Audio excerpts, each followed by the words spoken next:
ఓం సమర్థ సద్గురు శ్రీ సాయినాథాయ నమ. శ్రీపాద శ్రీవల్లభ స్వామినే నమ. 17వ అధ్యాయము. శ్రీపాద శ్రీవల్లభ స్వామి వారిని దర్శించుటకు దూర ప్రాంతముల నుండి కూడా భక్తులు రాసాగిరి. ఆ నోట వారి మహిమలు అన్ని క్షేత్రాలలో కీర్తింపబడుచున్నవి. యాత్రాస్థలముల వరుసలో శ్రీ క్షేత్రకురూపురమునకు ప్రత్యేక స్థానము కల్పింపబడెను. శ్రీపాదుల వారి కరుణ ప్రేమతత్వము అందరినీ ఆకర్షించుచున్నది. ఈతిబాధల నివారణకు, ఆది వ్యాధుల నివారణకు ఎక్కువ మంది శ్రీస్వామి వారి దర్బారునకు వచ్చుచుండిరి. వారి వాక్కు ద్వారా, దృష్టి ద్వారా సర్వులకు బాధా నివారణ కలిగి సుఖముగా పోవుచుండిరి. తర్వాత ఏమి జరిగిందో వినండి. ఆ రోజు దత్త జయంతి పర్వదినాన్ని పురస్కరించుకొని కొందరు భక్తులు రాయచూరు నుండి దక్షిణ తీరం నుండి నది దాటి వచ్చి కురవపురం చేరుకున్నారు. కృష్ణానదికి ఉత్తర తీరాన దత్త జయంతి వేడుకగా జరిగింది. సమారాధనలు జరిగాయి. శ్రీ పాదస్వామి వారి కురువపురంనకు చేరుసరికి అచట ఎంతో కుతూహలంతో దత్త జయంతి ఉత్సవం జరపబడింది. శ్రీస్వామి వారిని దర్శించుకోవాలన్న సంకల్పంతో రాయచూరు నుండి రామచంద్రయ్య శెట్టి అను వైశ్యశ్రేష్ఠుడు వచ్చినాడు. అతడు అంతకుముందు 2-3 సార్లు శ్రీస్వామి వారిని దర్శించుకొని ఆశీర్వాదము తీసుకున్నాడు. అతనితో పాటుగా సంతానం కొరకు శ్రీస్వామి వారిని ఆశ్రయించి కమలకుమారులను కన్నటువంటి లక్ష్మీ నరసయ్య గుప్తా మరికొందరు బంధువులందరినీ కలుపుకొని దత్త జయంతి పర్వదినమున శ్రీపాదస్వామి వారిని అర్చించుకొనవలనని నిర్ణయించుకుని వారు సకల ఏర్పాట్లతో వచ్చి ఉండిరి. శ్రీస్వామి వారు ఉత్తర తీరమున ఉన్నట్లు తెలుసుకుండ్రి. అయినను వారు యథావిధిగా శ్రీస్వామివారు ఆసీనులగు బండ వద్ద స్వామివారు ఉన్నట్లే భావన చేసి పుష్పాలతో అలంకరించి ధూపదీప నైవేద్యములు సమర్పించి ఆ ప్రసాదమును అందరికీ వితరణ చేసినారు. అగ్రహార వాసులందరికీ ఆనాడు ఘనమైన విందు జరిపించారు. శ్రీస్వామివారు సాయంకాలమునకు వచ్చేసరికి ఈ విషయమును తెలిపి నమస్కారములు చేసుకున్నారు. శ్రీస్వామివారు ఆ రోజు అనుష్ఠానానంతరం వారందరికీ ఆశీస్సులిచ్చుటకు యథాస్థానంలో ఆసీనులైనారు. పిఠాపురం నుండి వచ్చిన పండితులంతా కూడా చేరుకున్నారు. శంకరభట్టు వారందరి చేత ప్రదోష సమయంలో శ్రీ స్వామివారికి యథావిధిగా పూజాధికములు చేయించినారు. తర్వాత అందరినీ ఉద్దేశించి శ్రీపాదస్వామి వారు ఇట్లు బోధ చేశారు. ఆర్యులారా, ప్రతి వ్యక్తియు తన సంపాదనను 5 భాగములు చేసి తల్లిదండ్రులకు, సంసారమునకు, ఆశ్రితుల సంక్షేమమునకు, సమాజమునకు, గురుదైవ కార్యములకు వినియోగం చేయవలను. అట్లు చేసిన వాని సంపద అభివృద్ధి అగును, వంశమును వృద్ధి చెందును, కీర్తి ప్రతిష్టలు సమకూరును, జన్మ జన్మాంతరములందు ఉత్తమ జీవితం లభించును. అందులకే దీనరక్షణము, క్షేత్రములందు అన్నదానములు నిర్వహించుట, వివాహాది శుభకార్యములకు సహాయపడుట, సజ్జన లక్షణములు మీ ఉదార భావనలను బట్టియే భగవంతుడు మీ వ్యాపారములందు సహాయపడగలడు. ధర్మో రక్షతి రక్షితః అను ఆర్యోక్తి నీకందరకు తెలిసిందే. ధర్మాన్ని మీరు రక్షిస్తే ఆ ధర్మమే మిమ్ము రక్షిస్తుంది. ఇదే విధంగా దాన ధర్మ కార్యాలు చేస్తూ మీరంతా ధనధాన్య సమృద్ధితో వర్ధిల్లండి అని ఆశీర్వదించినారు. మరియు అట్లు ధర్మపరులుగావుననే ఆ కులమందు సోదరి వాసవి కన్యకగా ఉద్భవించి అఖండ ప్రఖ్యాతి కల్పించింది. ఆమె యొక్క ఆశీర్వాదములు పొంది సుఖపడండి అని దీవించినారు. ఆ రోజున కూడా కొందరు సంతానము లేని దంపతులు వచ్చి తమ కరుణా కటాక్షాల కొరకు వేచియున్నారని రామచంద్రయ్య శెట్టి చెప్పి వారిని చూపి ప్రార్థించినారు. శ్రీపాదస్వామి వారిని తమ కృపాదృష్టితో అవలోకించుచు వారికి ప్రసాదముగా అసలుయున్న అరటి పండ్లను ఇచ్చి వెంటనే తినమని ఆదేశించినారు. వారు అట్లే చేసినారు. శ్రీపాదస్వామి వారి నామస్మరణతోనే ఎన్నో దుర్ఘటమైన కార్యములు సునాయాసంగా చుంటటును వారు అనుభవపూర్వకంగా తెలుసుకొని ఉన్నారు. తర్వాత శ్రీపాద శ్రీవల్లభులు పిఠాపుర బ్రాహ్మణ పండితులతో మాట్లాడినారు. ఆ రోజు పిఠాపురం పండితుల బృందం అక్కడకు చేరిన వారందరికీ శ్రీపాదస్వామి వారి జననం, వారి మహిమలు వివరంగా చెప్పారు. అక్కడకు చేరిన వారికి ఈయనే సాక్షాత్తు దత్తుడని తెలిసి ఆనందపరవశులు అయినారన్నమాట విన్న తర్వాత శ్రీపాదస్వామి వారు తమ చిన్ననాటి పరిచయస్తులతో ఏమి చెప్పినారో తెల్పండని శ్రీ బాబాగారిని మేము ప్రార్థించగా శ్రీ బాబాగారు శ్రీపాదస్వామి వారిని ప్రార్థించుకొని కన్నులు మూసి ధ్యానించి వారికి గోచరించిన దృశ్యము ఈ రీతిగా వర్ణింపసాగిరి. శ్రీపాదస్వామి ఆ పండితులతో ఇట్లు పలికిరి. ఆర్యులారా, మీ మనోభావములు అర్థమైనవి. మానవ జన్మ యొక్క లక్ష్యమును సాధించుటను గురించే మీ ఆలోచన. సకల జీవరాశులలో అతి దుర్లభమైనది మానవ జన్మ. దీని పొందడం అనేక జన్మల్లో చేసుకున్న పుణ్యఫలం వల్లనే సాధ్యమవుతుంది. ఇటువంటి మానవ జన్మలో పరిపూర్ణమైన మానవత్వం అలవరుచుకొనుట చాలా అవసరం. మానవత్వం అనగా సర్వజీవ సమానత్వం. మానవ జన్మను పొందిన మానవత్వం లేకుంటే ఆ జన్మ వృధా. మానవ జన్మను పొందిన తనతో పాటు సర్వజీవులను ప్రేమించే ఈ మహత్తరమైన సుగుణములను సాధన చేత మాత్రమే పొందగలడు. అంతేకాదు మానవ జన్మ యొక్క లక్ష్యమైన మోక్షాన్ని పొందటానికి సిద్ధపడుటయే ముముక్షత్వం.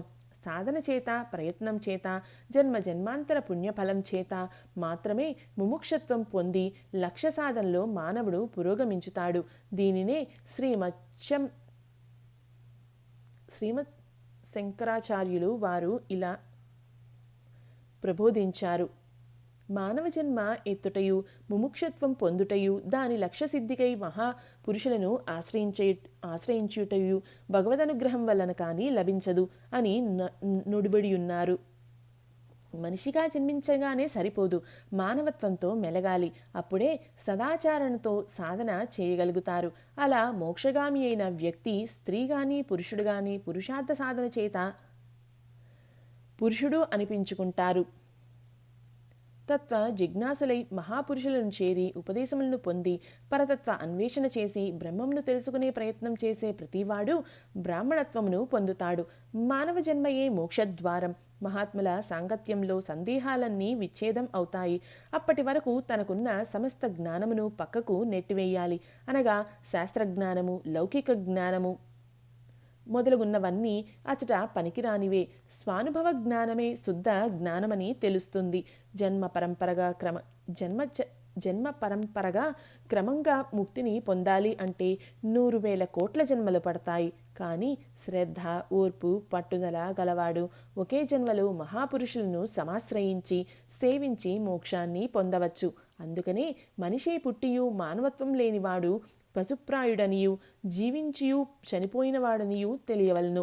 మానవుడు సాధన చేత మహనీయుడిగా మారి మాధవుడిగా మారుటకు ప్రేమ మార్గమే రాచబాట. సర్వజీవుల పట్ల దయ, ప్రేమభావములు అత్యున్నత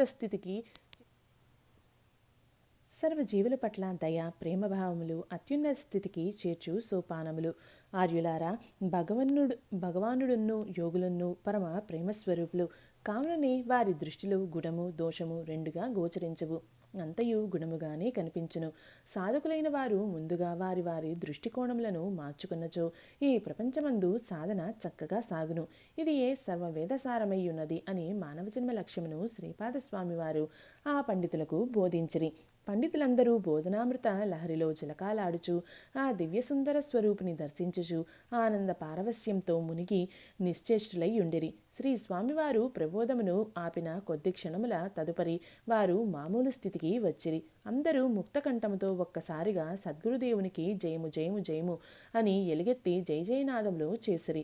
శ్రీపాదస్వామి వారు వారందరినీ తమ అమృత దృష్టితో ఆశీర్వదించిరి. ఆ రోజు వారందరూ అచటనే గడిపిరి. తెల్లవారిన తర్వాత కాలకృత్యములు తీర్చుకుని అచట గ్రామస్తులు ఇచ్చిన పాలు తీసుకుని తిరిగి స్వామిని దర్బారునందు దర్శించిరి.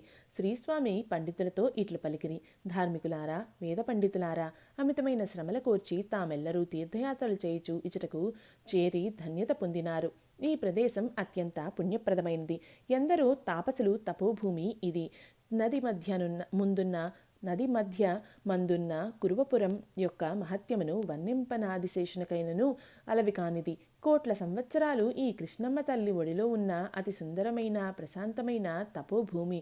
సాక్షాత్ నారాయణ్ణి కుమారుడిగా పొందగోరి అదితి, దితి, వినుతి మాతలతో కూడి కశ్యప ప్రజాపతి తపం ఆచరించి జగతికి మూలకారకుడైన నారాయణుడికి పితృదేవుడై ప్రఖ్యాతిగాంచెను. ఇప్పుడు మీరు నిలచిన ఈ ప్రదేశము కృష్ణానదికి ఉత్తర తీరము. ఇది వశిష్ఠ మహర్షి యొక్క తపోభూమి. ఇచ్చట నదిలో సహజ గణపతి విరాజమానమై ఉన్నాడు. యుగయుగములుగా సర్వదేవతలు వారిని కొలుచుచున్నారు. ఆర్యులారా, మీరు కూడా వారిని దర్శించి సకల శుభములను పొందండి అను వారినందరినీ అభినందించి అచటగల రజకునితో దాసు వీరిని తోడ్కొని పోయి సహజ గణపతి దర్శనం చేయించి తిరిగి తీసుకొనిరా అని ఆశీర్వదించి పంపిరి. తరువాత తాను నిత్యం విశ్రమించు ఆసనం పైన ఆసీనులైనిరి. వేద పండితులు అతని వెంట నదీ తీరమునకు పోయిరి. ఒక శిలను చూపి అదియే సహజ గణపతి దర్శించుకొనమని పలికెను. వారందరూ సగం మాత్రమే గోచరించుచున్న ఆ సహజ గణపతి శిలను రజకుడు చూపగా వారికి గణపతి యొక్క పూర్ణస్వరూపము గోచరించగా సంభ్రమాశ్చర్యములను పొంది, ఓ గణానాంత్వాం గణపతిం హవామహే కవిం కవీనాం ఉపమస్రవస్తవం జ్యేష్ఠరాజం బ్రాహ్మణస్పదః ఆనుశృణ్వున్నూతిభిః సేదసాదనం అని పరవశించి స్తోత్రపాఠములతో స్తుతించిరి. తామున్న చోటనే ప్రదక్షిణములు చేసి సాష్టాంగ వందనములు ఆచరించిరి. మైమరపించిన ఆనంద ఉత్సాహములతో తిరిగి శ్రీపాదుల వారి వద్దకు వచ్చిరి. ఆ దర్శనంతో వారందరిలో ఏదో అలౌకికానందము, తృప్తి నెలకొన్నది. వారికి కలిగిన దివ్యానుభూతుల గురించి చర్చించుకొనుచు, ఇట్టి అనుభూతి వలన ఇచ్చటి దివ్యత్వము మనకు బోధపడుచున్నది. కానీ శ్రీస్వామి వారి ద్వారా గణపతి యొక్క తత్వమును కూడా మనము తెలుసుకున్న ఎడల ఈనాటి దివ్యానుభూతి మన మనస్సులో స్థిరంగా నిలవగలదు అని చెప్పుకొనుచు వచ్చి శ్రీపాదస్వామి వారికి నమస్కరించి వారి ముందు కూర్చుండిరి. శ్రీపాదవల్లభ స్వామివారు చిరుదరహాసముతో వారి మానసిక భావములను గుర్తించున్నట్లుగా వారితో, ఏమీ పండితులారా, విజ్ఞాన స్వరూపుడును సకల విద్యలకు మూలమైన గణపతిని దర్శించుకున్నారు కదా అని ప్రశ్నింప, వారిలో ఒక ఆయన శ్రీస్వామికి నమస్కరించి, మహాత్మా, గోకర్ణ క్షేత్రంలో మీ గురించి విని ఉన్నాము. శ్రీ గణేశుడు ప్రతిష్ఠించిన ఆత్మలింగమును దర్శించితిమి. ఆ క్షేత్రమునకు మూలకారకుడు శ్రీ మహాగణపతియే కదా. ఆ క్షేత్రములో తాము అనేక లీలలు చూపినారట, అనేకమైన జ్ఞానబోధలు చేసినారట. అవన్నీ విని తమరు ఇచ్చట ఉన్నట్లు తెలుసుకొని తమ దర్శనాభిలాషులమై ఇక్కడకు చేరుకొంటిమి. తాము అనుష్ఠానం చేసుకొనుచున్న ఈ ప్రదేశము కూడా శ్రీ గణేశుని దివ్యశక్తితోనూ ఆయన అనుగ్రహ ప్రస్తారంతోనూ అత్యంత పవిత్రతను పొందినదని ఈ నదిలోని సహజ గణపతిని దర్శించగానే ప్రస్ఫుటంగా తెలుస్తోంది. ఓ దివ్యాత్మ, శ్రీ గణేశతత్వమును సవివరంగా తెలిపి మమ్ము ధన్యులను చేయగలందుకై ప్రార్థించుచున్నామని కోరినాడు. పరిపూర్ణ కరుణా కటాక్ష దృక్కులు ఆ విప్రవర్యులపై ప్రసరింపచేయుచు శ్రీస్వామివారు ఇలా ప్రబోధించారు. ఆర్య, మీరు అడుగక మునుపే మీ మనోగత ప్రశ్నము మాకు తెలిసినది. సకల వేద విద్యా ప్రవీణులైన మీకు సర్వము అవగతమే. అయినను అనంతమైన నిగూఢమైన శ్రీ గణేశతత్వము ఎంత తెలుసుకున్నా ఇంకా మిగిలే ఉంటుంది. ఎంత వర్ణించినా తరగని ప్రభావం ఆయనది. దానికి ఆద్యంతములు లేవు. ఆ తత్వమే అనాది అయ్యున్నది. అటువంటి దానిని తెలుసుకొనవలనను జిజ్ఞాస మీలో కలిగినందుకు వినయ విధేయతలతో మీరు ప్రశ్నించిన విధానమునకు చాలా ప్రసన్నుడనైతిని. అత్యంత రహస్యమైన శ్రీ గణేశుని తత్వమును తెలుసుకొనుట ద్వారా గొప్ప విజ్ఞానము కలుగును. విజ్ఞానిని సుజ్ఞానిగా చేయు సమర్థవంతమైనది ఈ గణేశ తత్వము. దీనిని సమాహిత మనస్సుతో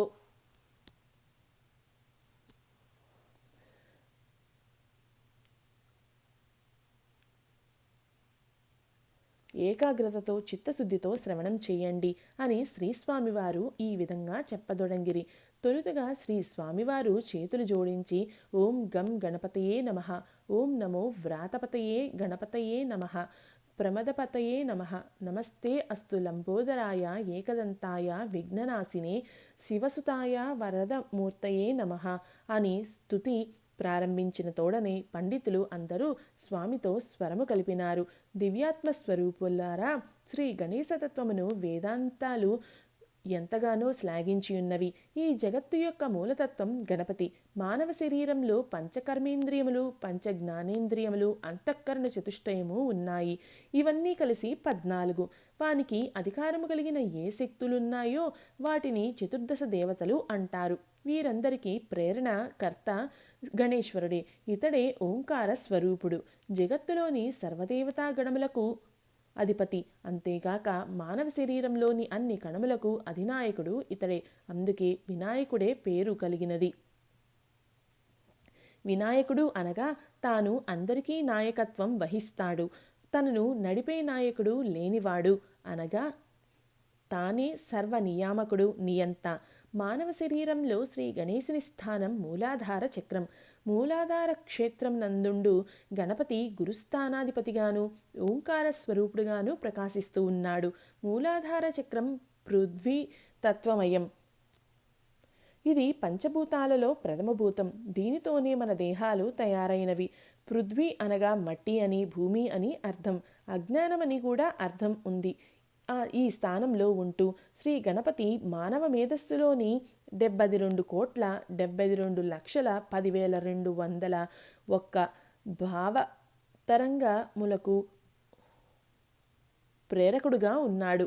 మానవుల్లోని గుణములన్నీ కొన్ని సముదాయములుగా ఏర్పడి ఉన్నందున వానిని గుణగణములని పేర్కొన్నారు. అనగా దైవీ గుణములు కావచ్చు, అసురీ గుణములు కావచ్చును.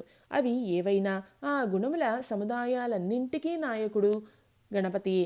లోక కళ్యాణమే ఆయన లక్ష్యము. అనగా మూలాధారములో ఉన్న గణేశ్వరుడు సంకల్పాలు జీవుని పూర్వకర్మల ఆధారంగా గుణములకు ప్రేరణ ఇచ్చుచుండును. కనుక సకల దుష్కర్మలకు సత్కర్మలకు ఫలప్రదాత ఆ గణేశుడేనని రూఢి అవుచున్నది. జీవుని శ్రేయస్సు కొరకు దుష్కర్మలను క్షయింపచేయుటకై అనుభవములను కల్పించుటనే దుష్ట శిక్షణగా వర్ణించిరి. అజ్ఞాన భూయిష్టమైన జనన మరణ సంసార చక్రము నుండి బయటపడవలయను అన్న జిజ్ఞాసను, వివేకమును, విచారణమును ప్రేరేపించువాడు శ్రీ గణేశుడే. ప్రకృతి వికృతి రెండున్నూ ఆ దేవదేవుని తత్వములే. శ్రీ గణేశ్వరుడు నిరాకారుడు, నిరంజనుడు, సృష్టికి పూర్వం ఉన్నవాడు, సృష్టి నిర్మాణములో ఇమిడి ఉన్నవాడు, సృష్టికి స్థితిని కల్పించువాడు, సృష్టి రూపముతో విలసిల్లినవాడు, సృష్టికి వికాసమును ఇచ్చువాడు, చివరకు సృష్టిని లయమనర్చుకొనగలిగినవాడు అగుచు శ్రీ గణేశుడు సర్వకాల సర్వావస్థలయందున్నూ సదానంద స్వరూపుడుగా ఉండుట వలన సచ్చిదానందుడని పిలుస్తారు.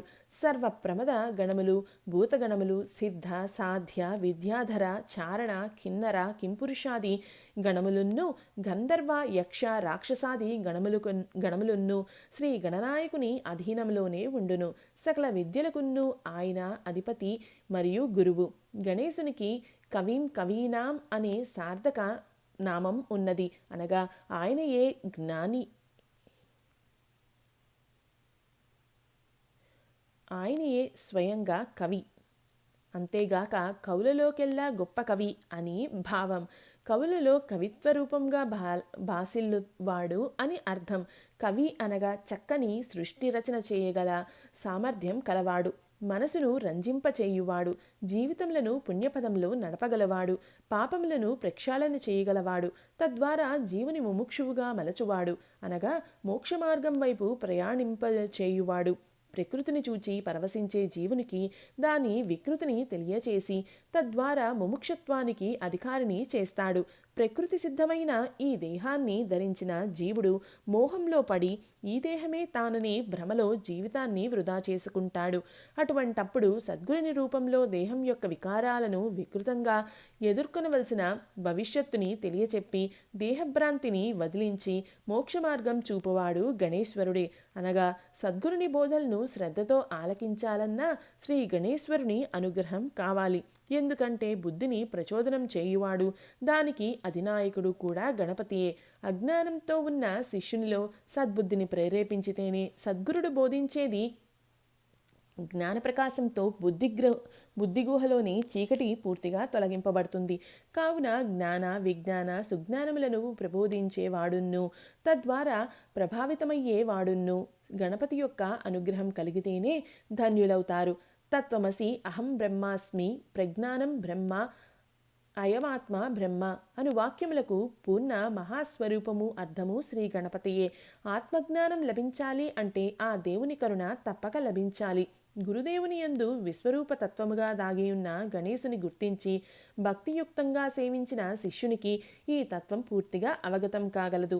మూలాధార స్థితుడైన గణపతియే సంకల్పదేవతగా చెప్పబడి ఉన్నాడు. ఏ పని అందైనా ఏ సంకల్పమునైనా గణపతియే ప్రచోదనం చేయవలను.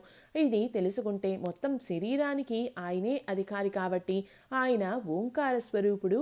ఓంకారం అనగా అకార ఉకార మకారముల సంపుటి. అందువలన ఆయన యొక్క అకారతత్వము బ్రహ్మదేవునిగా స్వాదిష్టానమునందు విరాజిల్లుచున్నాడు. సృష్టి కార్య నిర్వహణకు ప్రేరణము మూలాధారమునందు గణపతి నుండియే సంకల్పింపబడుచున్నది. ఆయన యొక్క ఉకారతత్వము మణిపూర చక్రమునందు విష్ణువుగా వెలసియున్నది. నిరంతరం ఆ రూపముతో స్థితి కార్యమును నిర్వహించువాడును గణపతియే. మకార స్వరూపుడైన మహేశ్వరుడుగా అనాహతమందు వసించి ప్రాణశక్తిచే జీవునికి ఉనికినిచ్చునట్లు తెలియవలను. ఇక విశుద్ధి చక్రమునందు జీవరూపుడు తానై నిలిచి ఉన్నాడు. వాక్పతిగా, శబ్దస్వరూపుడుగా, అక్షరస్వరూపుడుగా ఉన్నాడు. వ్యక్తి యొక్క కీర్తి అపకీర్తులకు వాక్కే మూలమయ్యున్నది. జీవునకు వర్తమానమును భవిష్యత్తును నిర్ణయించి అనగా పాపపుణ్యాల లెక్కలు చూచి వర్తింపచేయువాడును. భూతకాల కర్మల ఫలితాలను అనుభవింపచేస్తూ శుద్ధ మోక్షమార్గంలో నడిపేటందుకై జీవస్థాయి నుండి పై స్థాయికి కొనిపోవువాడు గణపతియే. ఆ జీవుని స్థానమైన విశుద్ధి చక్రము పైననే ఆజ్ఞాచక్రము కలదు. అచ్చటనే జీవుని అజ్ఞాన విషయములు జ్ఞాన విషయముల మధ్యన సంఘర్షణ జరుగును. అచ్చట గణపతి దివ్యజ్ఞానమూర్తిగా ఉన్నాడు. సాధకుడు ఈ రహస్యమును తెలిసి సాధన చేస్తే అపార కరుణతో అజ్ఞానమును తొలగించుటకు గణపతి సర్వదా సిద్ధముగా ఉంటాడు. గురువు ద్వారా ధ్యానయోగ శిక్షణ పొందిన సాధకుడు ఈ సమస్త నాడుల్లో భావములను వాని తత్వములను తన అధీనమందు ఉంచుకొని సర్వకాల సర్వావస్థల యందును ధారణ చేయుచు ఆజ్ఞాచక్రము లేక త్రిపుర సంధిని ఛేదించుకొని జ్ఞాన ప్లావితుడు కాగలడు. అదే జ్ఞానసిద్ధి. ఆ సిద్ధిని ఇచ్చేవాడు సిద్ధగణపతి. అక్కడ పరబ్రహ్మయ్య తానే ముందుగా బుద్ధిని ప్రేరేపించువాడు గణపతే. కావున ఆయనను బుద్ధి గణపతిగా వర్ణించారు. చివరకు సాధకుడు దర్శించే పరబ్రహ్మ స్థితిలో కూడా ఆయననే కావున సిద్ధి గణపతి అన్నారు. ఈ విధమైన విరాట్ పురుషుని లక్ష్యముగా చేసుకుని ఆరాధించుటకు వీలు కుదరదు. కావున గణపతి యొక్క సాకార రూపము వేదములందును ఉపనిషత్తులందును ఈ విధంగా వర్ణింపబడి ఉన్నది. ఏకదంతము కలిగి 4 చేతులందు పాశము, అంకుశము, మోదకము, అభయముద్రలను ధరించి ఉన్నాడు. ఎర్రని మేనురంగుతో విశాలమైన లలాటము, సూక్ష్మ దృష్టి కలిగిన చిన్న కన్నులు, చేటలంత చెవులు, పొడవైన తుండము కలిగి ఎర్రని వస్త్రధారణ, ఎర్రని గంధము పూత కలిగి ఎర్రని పువ్వులతో అలంకరింపబడిన వాడగును. భక్తుల ఎడన్న ప్రసన్న దృష్టి కలిగి నిరంతరం మేలు చేయువాడును, వాత్సల్యం కలిగిన వాడుగా వర్ణించినారు. ఈ రకంగా ఆ గణపతిని తలంచి ఎవరు ఆరాధిస్తారో ధ్యానిస్తారో వారు సకల శుభములు పొందుతారు. అందువలన అన్ని దేవతల కన్నా గణపతి దేవుడు సులభసాధ్యుడని, ఏ దేవత తృప్తిపడాలన్నా ముందు గణపతిని ఆరాధన చేసిన తర్వాతనే వేరు దేవతారాధన చెయ్యాలనే క్రమమును పెద్దలు నేర్పించినారు. సంపూర్ణమైన భక్తి విశ్వాసాలతో సమస్త జగత్తుకును మూలమైన వాడుగాను, అఖండుడుగాను, నాశరహితుడుగాను, ప్రకృతి పురుషుల కంటే పరమైన వాడుగాను, సృష్టికి పూర్వము నిర్గుణ సగుణ రూపములుగానున్నవాడును భావించి ఆ గణాధ్యక్షుని ఎవడు నిత్యము ధ్యానించునో వాడు యోగులలో శ్రేష్ఠుడైన యోగియగును అని ఉపనిషద్వాక్యము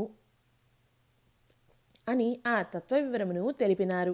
ఈ విధమైన సమన్వయమును విని ఆ పండితులందరూ ఆనందాశ్చర్యములతో చిత్తరువులను వలె కూర్చుండినారు. శ్రీస్వామివారు చిరునవ్వులతో వారిని తిరిగి ప్రశ్నించినారు. గణపతి యొక్క తత్వము తమరికి బాగుగా బోధింపబడిందా అని అడుగగా తెప్పరిల్లుకొని, ఓ దత్తేశ్వర, మా జన్మలు తరించినవి.